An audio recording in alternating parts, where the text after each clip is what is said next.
welcome back to another episode of Sports Speak. I'm your host, Tanyon Loose. I'm your co-host, Spencer Ripchik. How are you today, Tanyon? I've been pretty busy all day long. Got a lot of work to do today, but we'll talk about some of the reasons why I've been busy all day later on in this. Yeah, I've been really busy today, too. Running around for media avails and whatnot. It's a busy time of year, especially in November here. Indeed it is. Do you want? So, as always, we're going to start this off with our favorite news of the week. I'll start us off this time. I really liked I didn't really like it, but I saw what caught my eye was Penn State men's soccer shuts out Michigan State to advance in the Big Ten tournament. Penn State beat Michigan State 2-0 with goals from Peter Mangione and Andrew Privet. Michigan's coming off, so now it's set to play Michigan, who beat Penn State who Penn State beat earlier 2-1 earlier this season, and Michigan is coming off a 2-1 win over Wisconsin. And now the winner of those games will play Indiana or Northwestern, and Northwestern won in upset fashion in penalties, 3-2 over number 2 Maryland, which is a big upset. So Penn State looks like it's a strong shot at the title this year, with just Michigan standing in his way and potentially Indiana again. I think it looks like could be a potential rematch from last year's championship game. Yeah, that'll be interesting, especially with the home field advantage that they're going to have now as the 1 seed and the host here.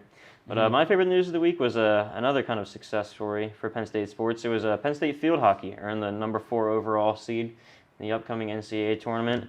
The Nittany Lions, they ultimately fell in the semifinals to a really, really good Rutgers team in the Big Ten Conference tournament. But they were rewarded for their success in a conference that's been dominant all fall long in field hockey. So I think Rutgers, Iowa, and Michigan make up the other top 3 seeds in the tournament. So that just goes to show how powerful the Big Ten Conference has been this season. Yeah, Iowa's definitely what team to beat, I think. They look pretty strong so far. So like I said earlier, we both had pretty busies today, kind of attending our respective beats and media availabilities. So we're going to touch on both those teams a little bit today. Yeah, and Tanyon today went to wrestling, which is a big beat at Penn State since Penn State's been so good in the past. And a reason that they're so good was because of Roman Bravo Young. But he announced today that this potentially could be his last season. So after he's done this season, who's going to fill that role that he's left behind now? There's really a number of guys. Penn State's known for really having just a phenomenal kind of recruiting program. They always bring guys in, they leave, they win national championships, they bring in more. That's just the way it goes.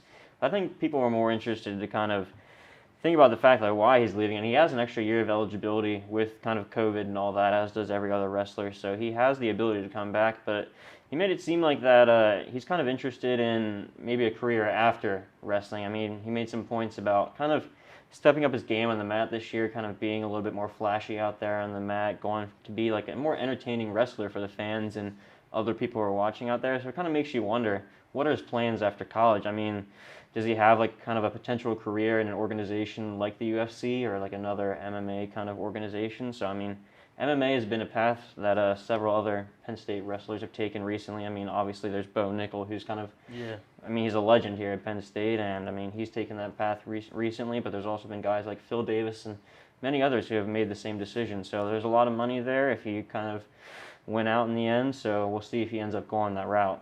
Yeah, Nickel had a big left-handed knockout the other day, which is pretty impressive. Pretty impressive since being a wrestler, so... my next question is, what kind of young guys could make the biggest impact this season? Yeah, there's really a number of kind of youngsters that could really show up for this team. It's really quite a young team compared to years past, and other teams around the Big Ten. They have a lot of freshmen, a lot of redshirt freshmen, sophomores, guys like that. So there's going to be quite a few of them really going to have to step up big for the team this year. I want to highlight 2 guys right off the start. There's Bo Bartlett. So, we talked a little bit about him last episode.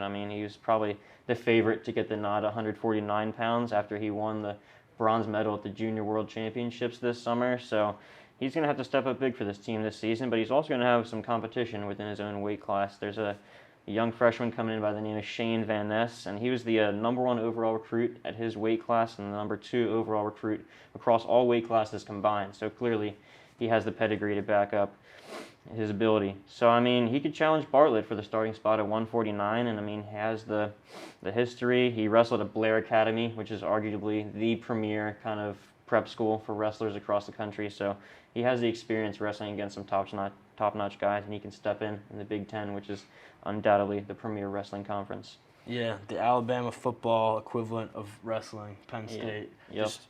once one guy goes, they got another one right back in to fill his place. Indeed. Sounds like. There's some other guys I want to talk about as well a little bit too before we move on to the next thing. I mean, I'm sorry, but there's just too many youngsters that I got to highlight here. I mean, they really have a young team. So, I mean, there was a couple questions asked today actually about another freshman by the name of Alex Facundo.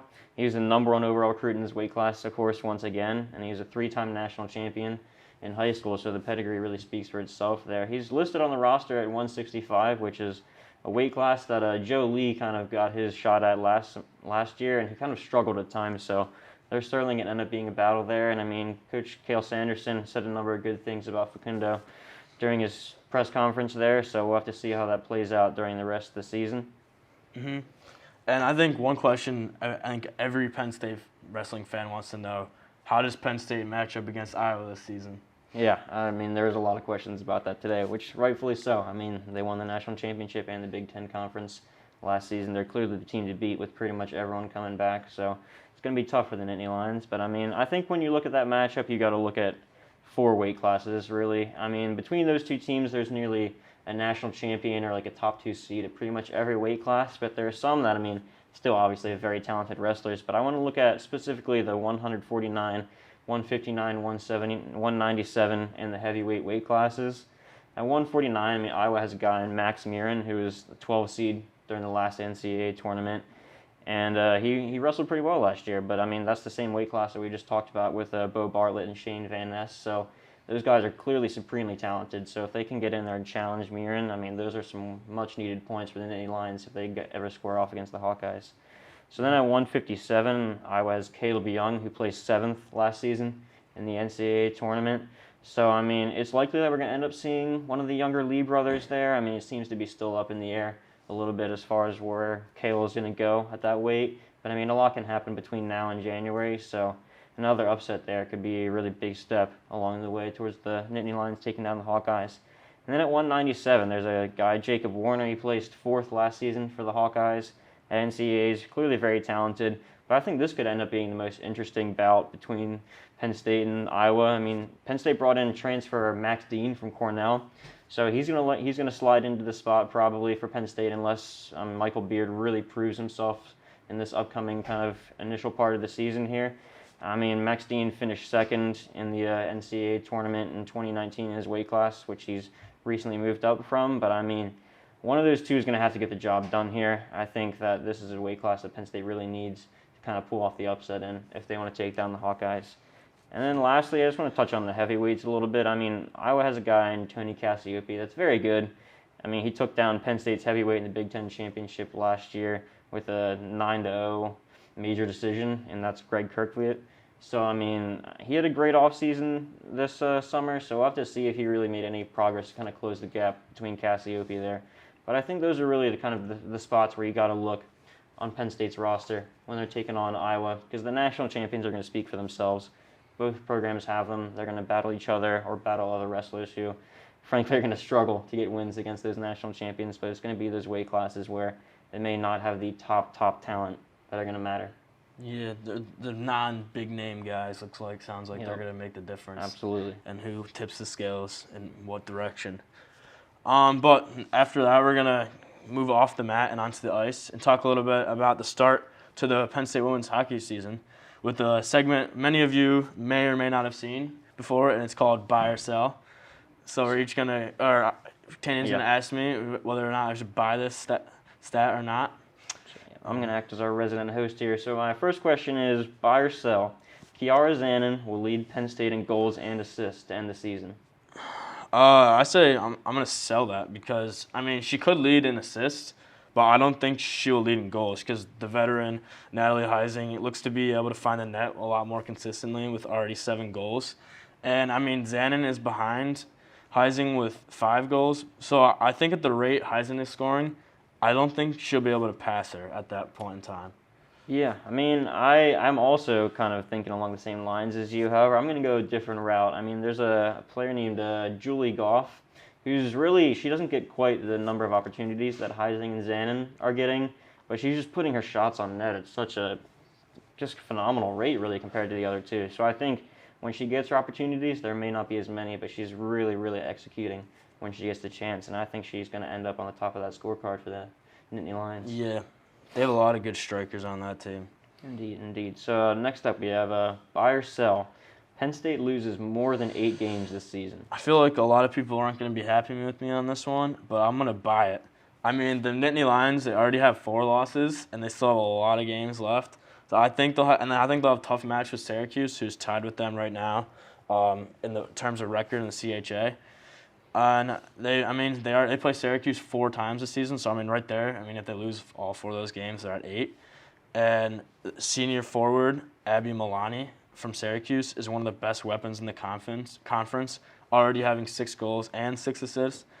And so I think Syracuse will give them a good run for their money, and I think Mercyhurst will also give them a good run, who they also play again, and who they only split the past 2 games for them. Yeah, I think I'm going to kind of agree with you again on that aspect there. They got a difficult schedule, and the CHA has looked kind of pretty well-rounded this year. There's some, RIT hasn't had a great start to the season, but there is some talent around the league there, so I think they're going to have a bumpy road going down the line here.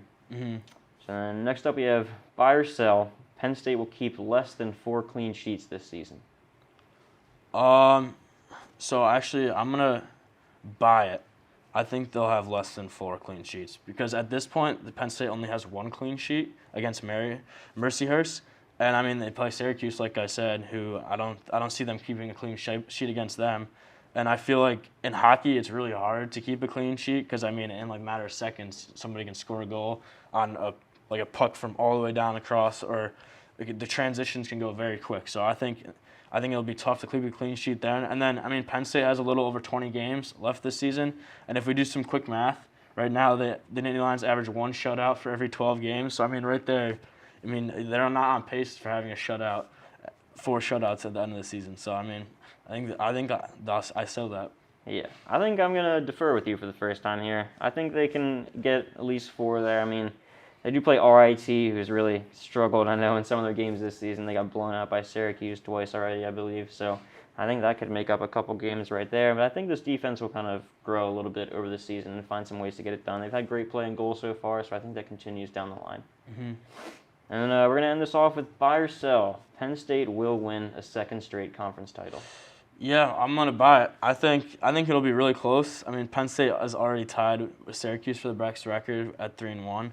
And I think Mercyhurst is also a tough team to beat. They split games with Penn State, like I said. And so I think we'll find out who the best team in the conference is very soon when Penn State plays the Orange in their next pair of games starting November 19th. So, I think it'll be tough between those top 2 threes. Lindenwood, RIT, I don't think will pose too much of a threat, but I think definitely Syracuse will pose a big threat, and then Mercyhurst will be right there with them. Yeah, I think I'm going to side with you there again. I think Penn State just has too much talent on that roster. They had a phenomenal season last time around, and I think they really kind of returned most of that talent. So I think they kind of repeat this year again. They have a great coach, and they got a great squad, so I think they do it again here. Mm-hmm. So I think we're going to move on and talk a little bit about your beat now. You had the chance to talk with the new Penn State men's basketball head coach, Micah Shrewsbury, today, as well as some players. So I'm just wondering, what is the biggest question mark going into the season to the Nittany Lions opener this Wednesday? So I think it's really going to be who is going to replace John Harrell when he goes to the bench. And they had, in the offseason, they went out and got Greg Lee, who's pretty much the perfect replacement. But as announced today, that Greg Lee will miss the opening game because he has a leg injury, and he was seen riding around on a boot. Not on a boot, on a scooter, in a boot. So I don't know how long he's going to be out, but if he's out really long, we'll be in trouble. But there is a player that Coach Shrewsbury really, really likes, and that's Jelani White, the 5th-year senior who transferred over from Canisius. He averaged like 5 points a game last season, little amount of points. But like Shrewsbury said today, he goes, I don't know how he averaged so little amount of points. He's everywhere. So, he's a big impact player that I think will definitely fill in that role potentially. But I think, just who is going to fill in for John Harrer? Yeah, that was a struggle last season for the team trying to find minutes off the bench for Harrer coming in. But, it seems like it's going to be an even bigger problem this season after that injury. Yeah. So, my next question is, who's the most surprising player that's going to make an impact for this team on Wednesday? I think it's going to be Jalen Pickett. I expect him to start on Wednesday. He was named the 2019 and 2020 MAC Player of the Year, and he was the 2018 to 2019 MAC Rookie of the Year. So, I mean, he's got a lot of accolades behind him coming over from Siena.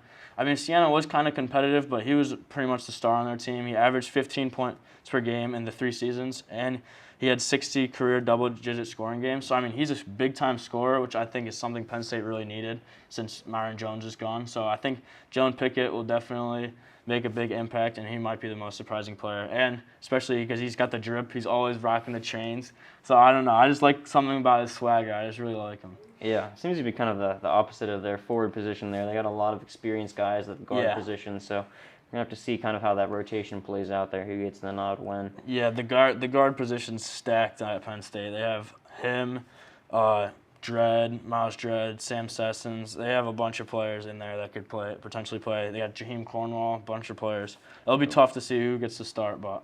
For sure. So, I mean, Micah Shrewsbury's really kind of just started off his kind of time here at Penn State. So I'm just wondering, what has been his biggest coaching message so far for this team?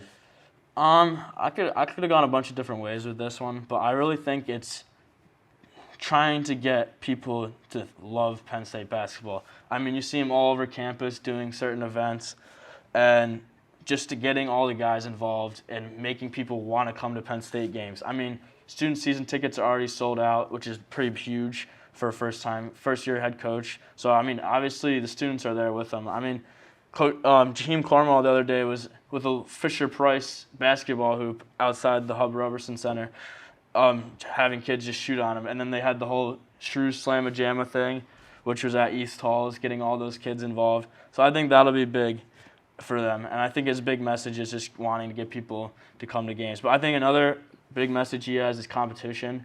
I think that's very evident. I mean, on a team that's stacked with, like, depth and veterans, I think competition's huge. Like, Jaheim Cornwall not starting is pretty big since he was such a good player. But I think they'll push each other. All the guards will make each other better, and same with the forwards. So I think, yeah, just competition will be big, trying to get people to come to games. I think that's all huge for him. Yeah, I absolutely love the way he's kind of started off his tenure here. I mean, I think that's really the most important aspect of a coach's job is building a culture at a program. And I mean, Penn State's never really been known for its basketball, really. There's never been a ton of interest. I mean, there's been here and there, kind of when Lamar Stevens during his senior year, there's some interest in the team until they started losing some games. Yeah. But I think if he can really get, the massive fan base that is Penn State Athletics behind this team, it could really bode well for them in the future. So we'll have to see how that ends up playing out. So my final question is for you is a simple, what's your prediction for Wednesday's game? Yeah, this game's kind of interesting to me because, I mean, Youngstown State, not too many people know about it, and then Penn State has so many question marks around it. So I think it'll be closer than it should be. I think Penn State, on like a normal year, I think Penn State destroys Youngstown State, but I think it's closer than it should be just because it's it's Penn State's first game of the season. But I think Penn State will be pushed over the top because of the crowd, obviously. First game of the season, Wednesday night, I think there'll be a ton of people there. I think the crowd will just make a big impact.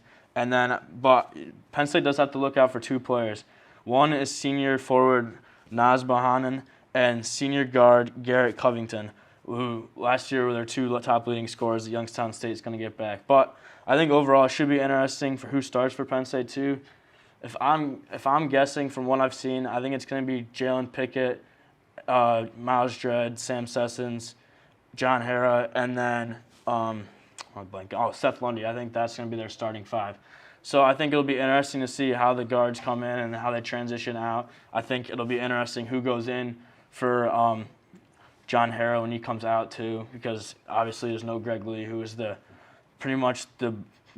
was going to be his replacement for when he came out. But now he's gone for who knows how long. So I think it'll be interesting to see if Jelani White fills in. I think Caleb Dorsey could be another player that could fill in. Who's a young guy. But I saw him at practice, and he looked very solid too. Yeah, it just seems like we're going to have to wait and see. Yeah. See how this one goes. Well, that's all we have for this episode of Sports Speak. We'll be back for another episode next week. If you want more sports content from the Collegian or any other news of this kind, please visit collegian.psu.edu. And if you'd like to see these podcasts or any other digital content from the Collegian, please consider subscribing to the Collegian YouTube channel. Thank you, everyone, and have a great rest of your week.